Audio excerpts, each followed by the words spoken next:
નમસ્કાર, આપ જોઈ રહ્યા છો લખત ન્યૂઝ અપડેટ ચેનલ। તમામ સમાચાર અને અપડેટ મેળવવા માટે ચેનલને સબસ્ક્રાઇબ કરો અને બેલ આઇકન પર ક્લિક કરો જેથી તમામ સમાચાર અને અપડેટ તમને મળી રહે।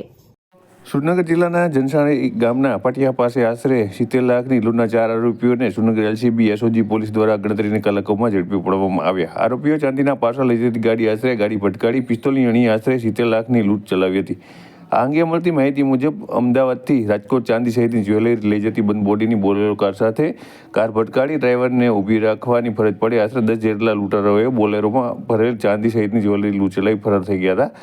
આ બાબતે ફરિયાદ દાખલ કરવામાં આવતા સુરનગર જિલ્લા પોલીસ વડા સહિતના પોલીસ અધિકારીઓ ઘટનાસ્થળે પહોંચી ગયા હતા અને તુરંત તપાસ શરૂ કરવામાં આવી હતી। આ લૂંટમાં 10 આરોપીઓ સંડોવાયેલા હોવાની જાણકારી મળતા પોલીસ દ્વારા હ્યુમન સોર્સિસ અને ટેકનિકલ સોર્સિસની મદદથી તપાસ શરૂ કરી દીધી હતી। આ અંગે પોલીસને ચોક્કસ બાતમી મળી હતી કે સુરનગર શ્રદ્ધા હોટલ સામે રહેતો ધમ્મો ઉર્ફે ધર્મેશ ગણેશભાઈ ઝીંઝુવાડિયા સંડોવાયેલો છે। આથી તેને ઝડપી લઈ પોલીસ દ્વારા સઘન પૂછપરછ કરતા અન્ય 10 આરોપીઓના નામ આપેલ હતા।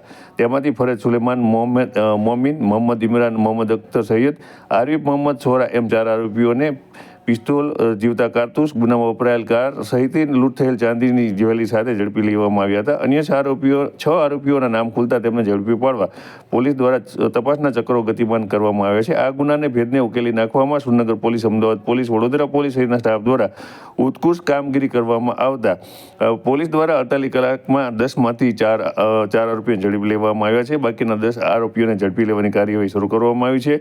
ત્યારે આથી અસામાજિક તત્વોમાં ફફડાટની લાગણી ફેલાઈ જવામાં આવી છે। 6 માર્ચના રોજ વહેલી સવારે જે 67 લાખની જે હાઈવે થાળનો બનાવ બનેલ હતો, આ બનાવની અંદર જિલ્લાની એલસીબી, એસઓજી અને અન્ય પોલીસ સ્ટેશનની ટીમોએ વિવિધ સીસીટીવી કેમેરાઓ, હ્યુમન ઇન્ટેલિજન્સ અને ટેકનિકલ સર્વેલન્સની તાત્કાલિક કાર્યવાહી હાથ ધરતા સુરેન્દ્રનગરનો એક ધર્મેશ ઝીંઝુવાડિયા નામના આરોપીને 18 કિલો મુદ્દામાલ સાથે સામે લાગી।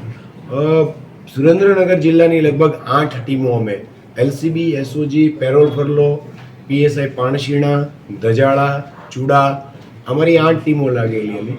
આ ઉપરાંત અમદાવાદ ગ્રામ્ય એલસીબીની ટીમે અમને ઘણી મદદ કરી। અમદાવાદ સિટી ક્રાઇમ અને બરોડા સિટી ક્રાઇમની ટીમો છે, એમણે પણ આ ગુનાનો ભેદ ઉકેલવામાં અને આ મુદ્દામાલ કબજે કરવામાં ખૂબ જ મદદ કરી છે। Thank you.